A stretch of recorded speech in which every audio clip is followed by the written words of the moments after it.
On today's show, Anthony Davis is out for an indefinite period of time. The Luka Doncic trade continues to look worse for the Mavs and better for the Lakers. Let's talk about who are the winners after the trade deadline. Today's Locked On NBA Squad Show West. You are talking ball with the NBA West Squad Show.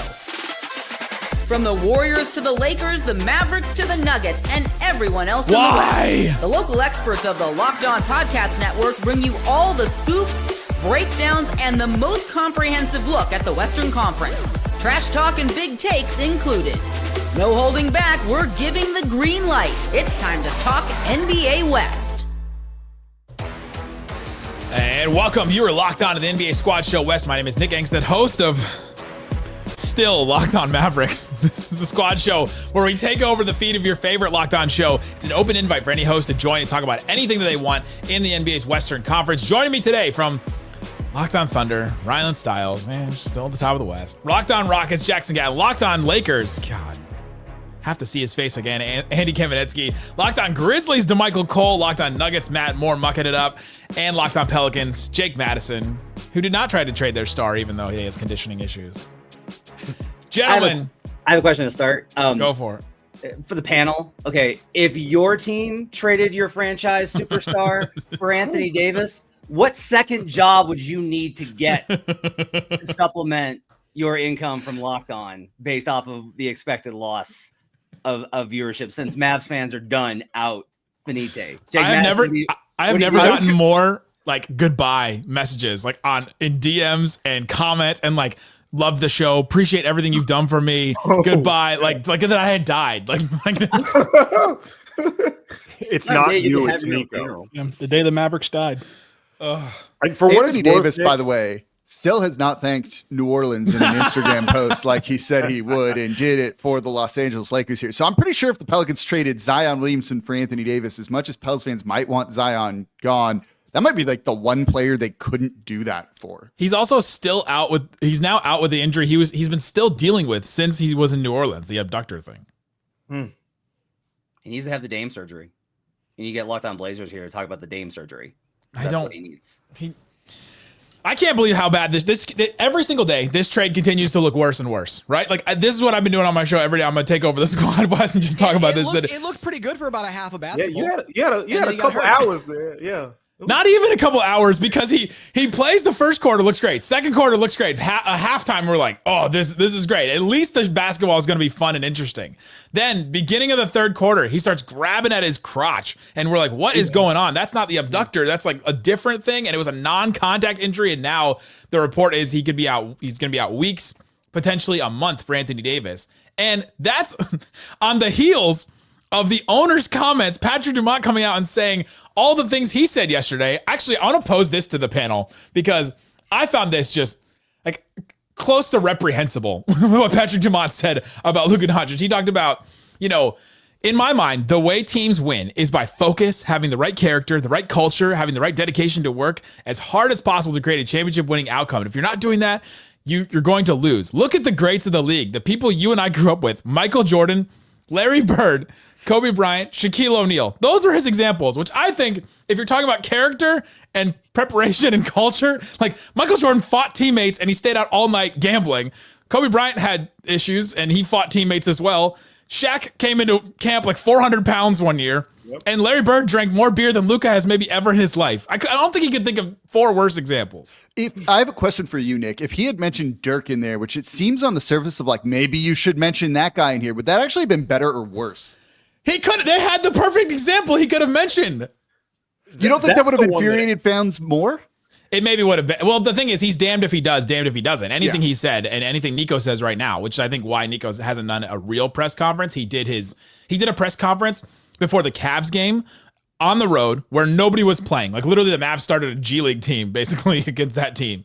Absolutely wild. It is tone deaf to me that the Shaq piece of this is especially wild. We talked about this on Locked On Lakers, and obviously we are excited about Luka's impending debut with the Lakers, and who knows? Maybe he comes back, Nick. You never know. Let's go. He's not fat. Bring him back. But like, I had compared the concerns about Luka, and to be fair-ish to the Mavericks front office. Like, this is something that's been discussed with Luka for a while. It's not like they just all of a sudden landed on conditioning out of nowhere as a way to try to justify this. Like, it's come up, but this is the first time the Lakers have had to deal with this sort of thing, like that type of concern with a superstar, since Shaq, because Kobe clearly dedicated to the game. LeBron clearly dedicated to the game. Anthony Davis dedicated to the game. You don't have to worry about those guys not putting in the work and the conditioning. Like, Shaq is the prototype for the concerns with Luka. Yeah. So to bring up Shaq is just insane. And also, you don't bring up Dirk? Like, so you're going to insult the intelligence of Mavs fans and insult Dirk all at once. Well done. Just a nice one false swoop. Like, he also talked about how he sympathized. Like, I love Luka as much as anybody. I sympathize. I was there at the finals, the confetti falling down on me. I'm like, dude, you've been here for like as much. He took over the team December 2023, like literally the middle of the season. That wasn't even been a full season yet with the owner. That was wild to me. I love Luka as much as anybody. As much and anybody are both doing a lot of work there. Like, does anybody think the Mavs are just cooked? They're just done. The Anthony Davis trade, like this thing, him being out, could be a month. Now they're missing the playoffs now. Anybody think they're not? You're gonna be fine. The problem is now you talk about how jumbled the West playoff standings are, and you know those injuries. Like, you're gonna probably end up having to win a play-in game just to play the Thunder. Like, that's kind of and you know they've done well against the Thunder, but I mean Lucas doesn't beat the Thunder this season. Yeah, it's a different dynamic. Like, so we'll see, but I think that's definitely something that's like the road just feels like it's going to be a lot harder now. With that being the case, I think they're fine. I just think that the West is super, super, super mid. One team, Jackson Hayes is starting at center for a team conference at center. Like, there are vulnerabilities to be found across the board. I just think that Davis, they're gonna float around 500, maybe a little bit under. It's gonna get dicey. They'll push to the end, and then probably in the play-in tournament, there's gonna be a lot of teams I think that they can beat. I think they've still got a really good chance of getting out. That Mavericks series, it could be like the 2012 series where the Thunder got the Mavericks again, and we're like, let me show you something after you beat us last year. We have something that we'd like to share with you. But maybe it's still a bad matchup, especially with AD. So I don't know. I don't think they're cooked.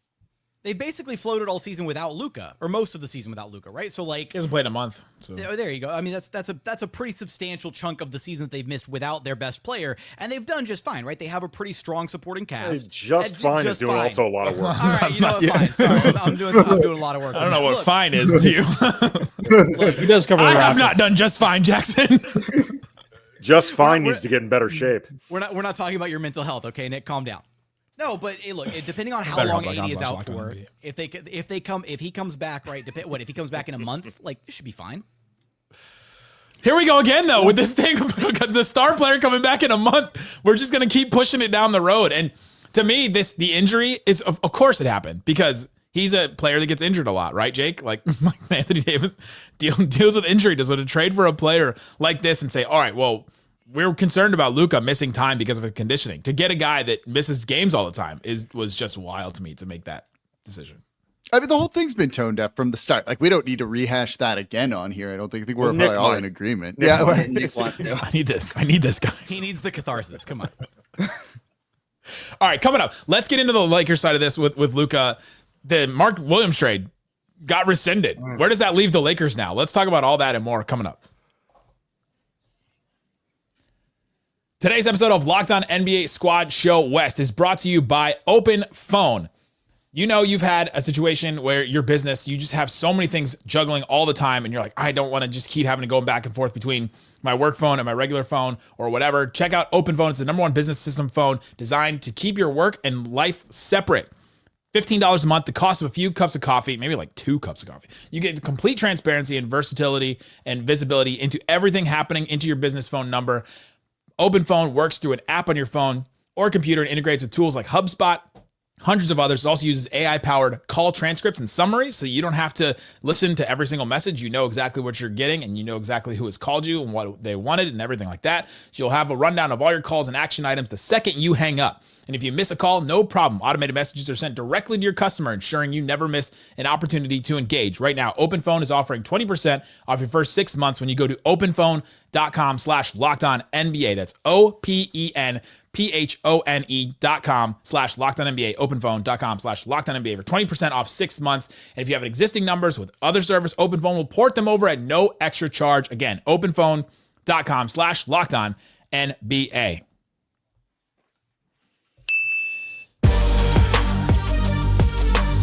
Thanks for hanging out with us on the Locked On NBA Squad Show West. We've got the hosts from all the different Western Conference teams here talking about whatever's going on in the West. I don't know what else is relevant now. I've just been thinking about a Slovenian for 6 years, and now he's gone out of my life. And Andy Kamenetsky, the Lakers, got a trade rescinded. Mark Williams didn't pass the physical. Where does that leave the Lakers now?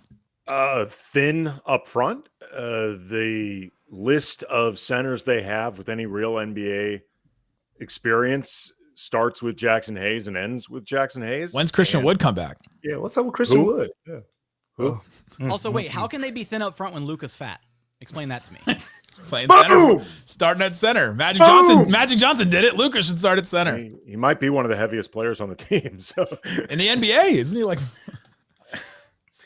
I'm doing this for you, Nick. I'm trying to make you feel better. It's not working. It's interesting. I mean, they were trading for Mark Williams in part because they thought they might have a center for the future, but also they had an immediate need right now.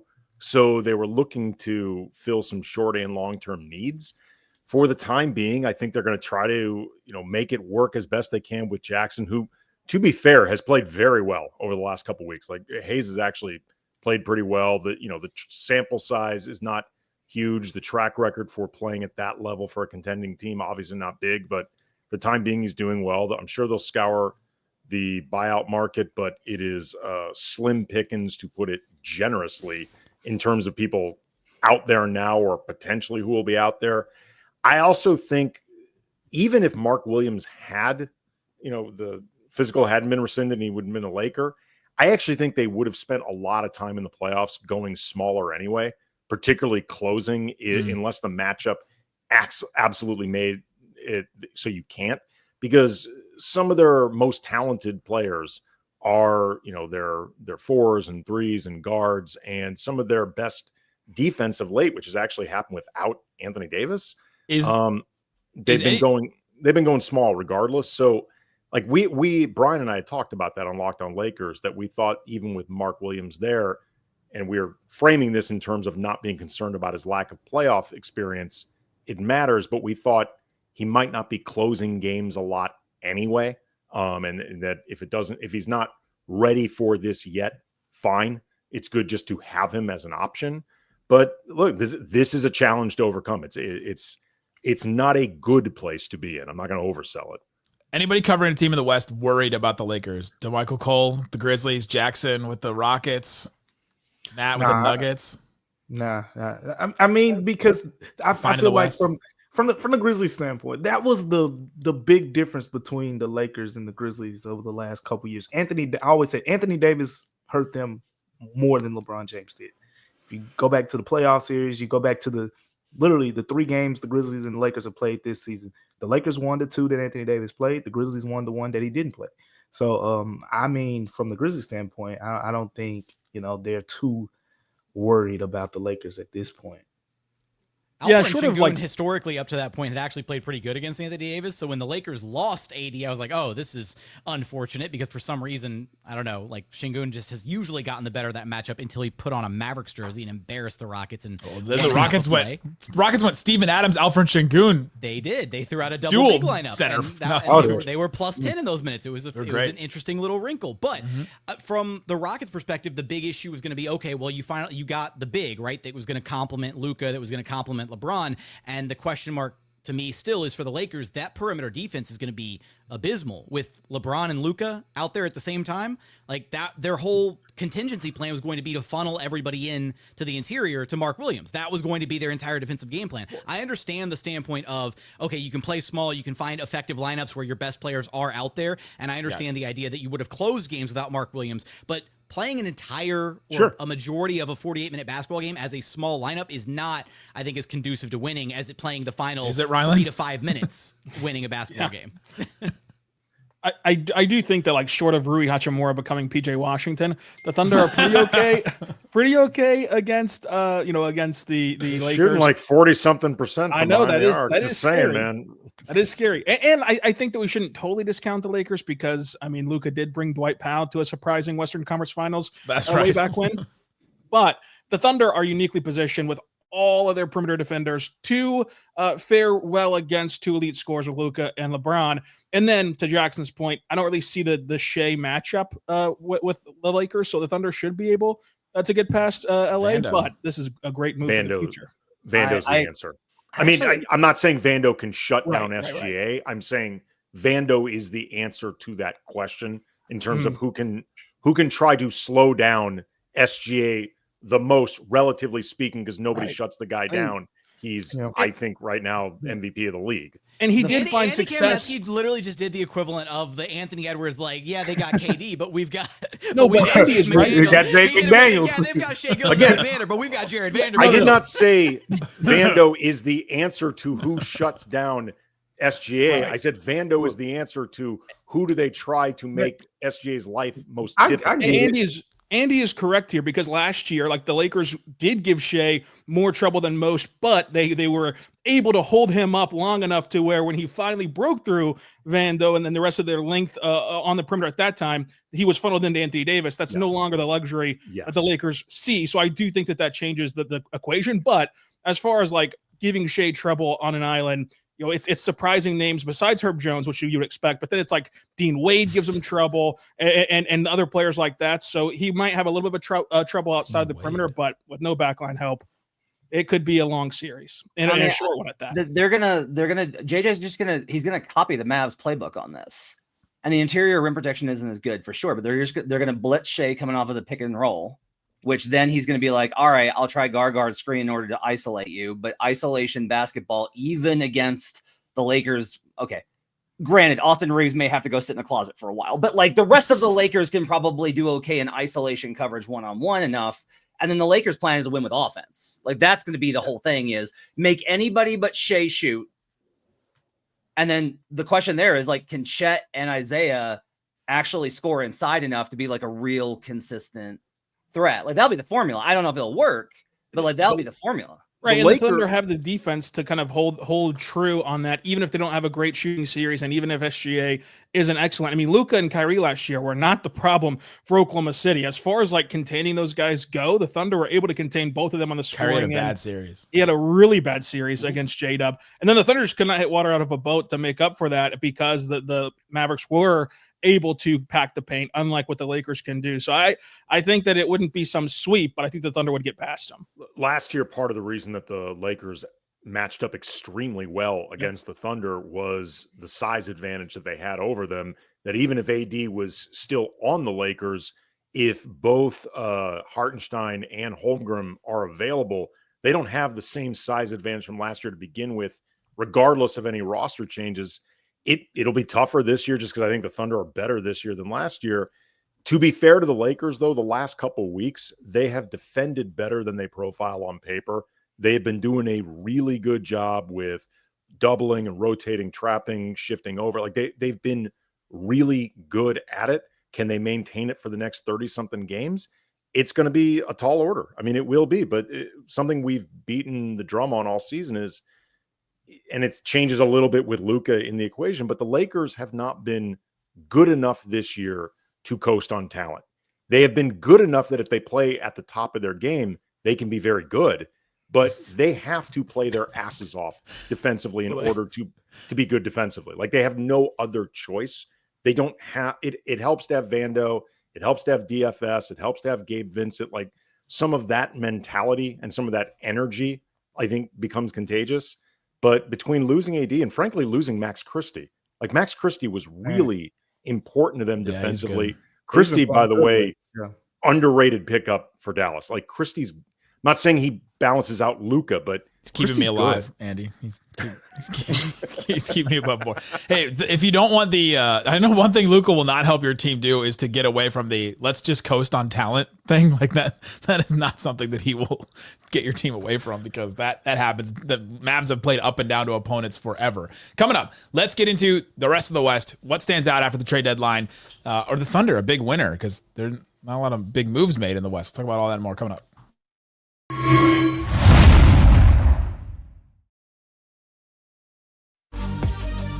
All right, we're here, Locked On NBA Squad Show West, where we're talking about the Western Conference and everything going on in it.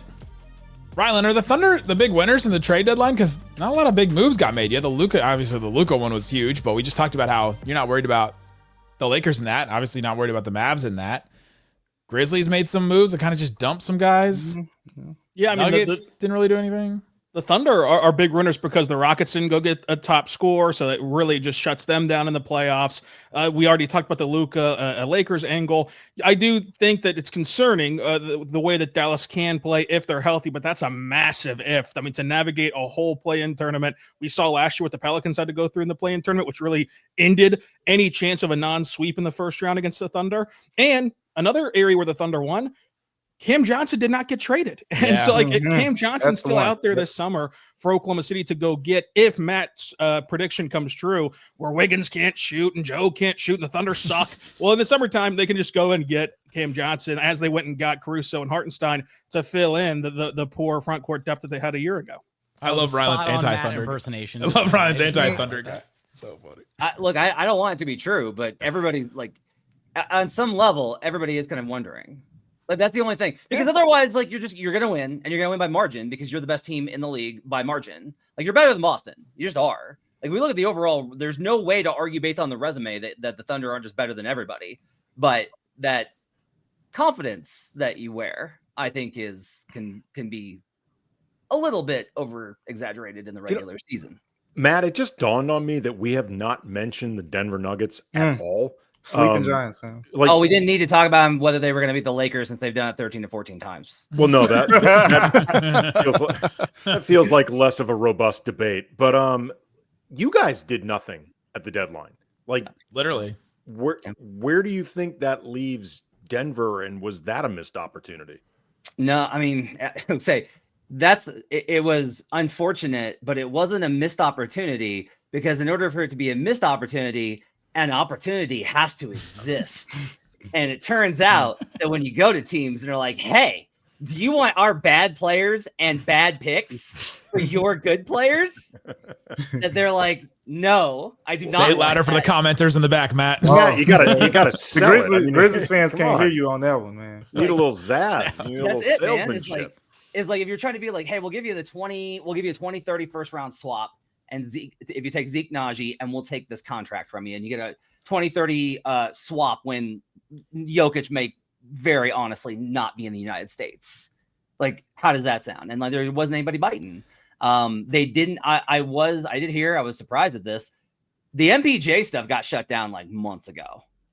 From the Nuggets? From on high, it got shut down. That was nope, we are not doing this. MPJ is part of the core. We're keeping him. Now, I don't know what that means this summer for Aaron Gordon, who's got a trade kicker, or Jamal Murray. I don't know what that means. But if the leftovers are then like, who wants Julian Strother? Not everybody at once, then it gets pretty not. You know what's great. Funny, Matt? For all the talk about Jokic, and I get it because he's Jokic and he's incredible, and the Lakers' bad history against Denver, I had been more worried because you mentioned Michael Porter Jr. I'd been like, please move him.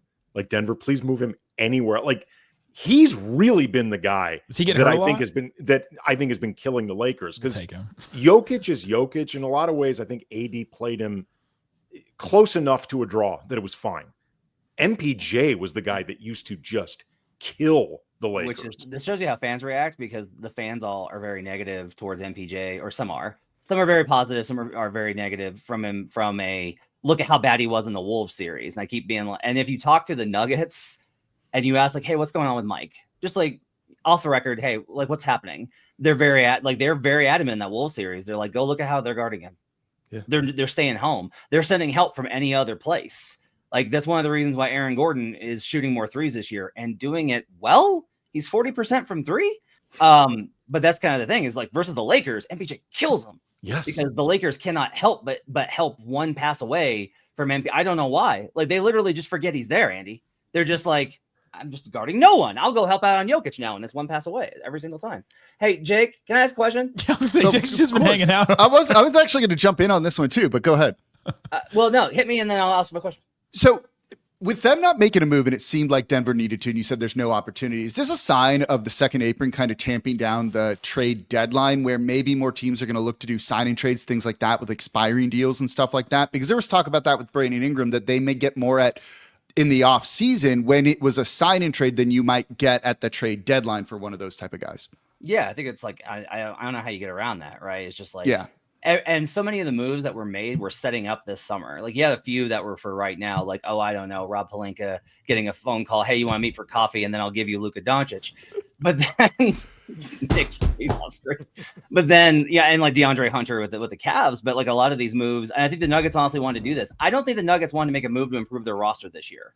I think the Nuggets want to make a move to get assets so that at the draft or on July 1, they can improve their roster a lot. And you heard that from a lot of the GMs around the league, which is they're looking at the summer as when they're going to reshape and reshuffle and work on whatever it is that they need to work on. That said, Jake, can I just ask a question? Why will you guys not give up any of the good players, except for, like, you only gave away Brandon Ingram? No offense, but like Herb and Trey. I'm sure none taken from BI. And Alvarado. had to be more players available. Like, and Hopkins, like, there's so many good players in New Orleans, and they're all. And and this team is so bad. Look, I'm quiet, Nick, because I'm covering a 12-40 team here this season. It's why I'm quiet.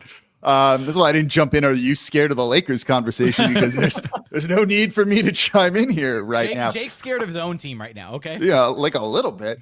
Look, we know what the Pelicans are going to try and do, right? Like, they're not going to blow it up. In theory, if the Mavs are trading Luka because of conditioning issues, and Luka can take you to the finals as an all-NBA guy, by that same logic, even if it's probably not the most true there with the Mavs, the Pelicans should trade Zion Williamson, right? Like, there's no doubt about that. If that's kind of the logic behind trading a guy like that, they're going to just kind of run it back for the most part with these guys and try and win next year. And they're going to be a play-in tournament, most likely, team again. And they're going to hope that they can be healthy, but that doesn't happen because we're cursed here.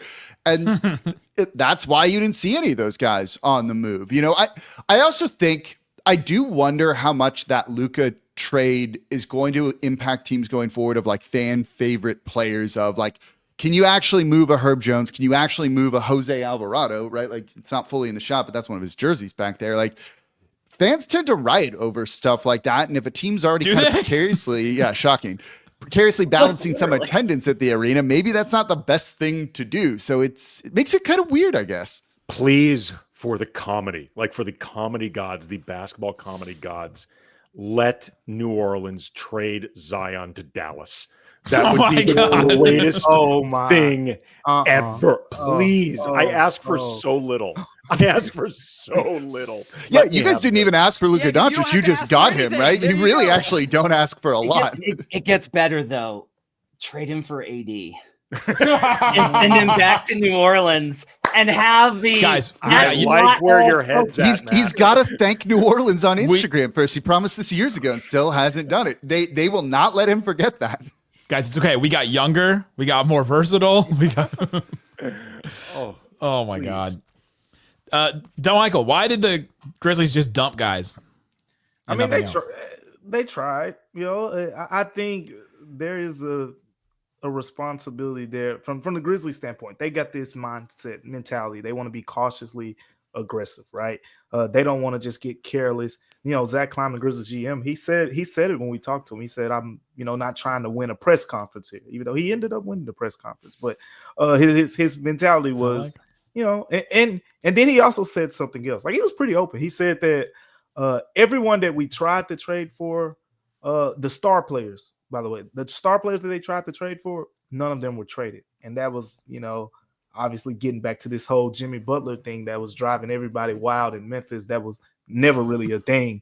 But they tried and they picked up the phone to see what was available out there. But at the same time, getting back to Matt's point, where you're saying, hey, look, we got Marcus Smart for you, and we can throw some picks on top of it. And you saw what Marcus Smart's value was, at the deadline. I mean, he basically was a negative asset.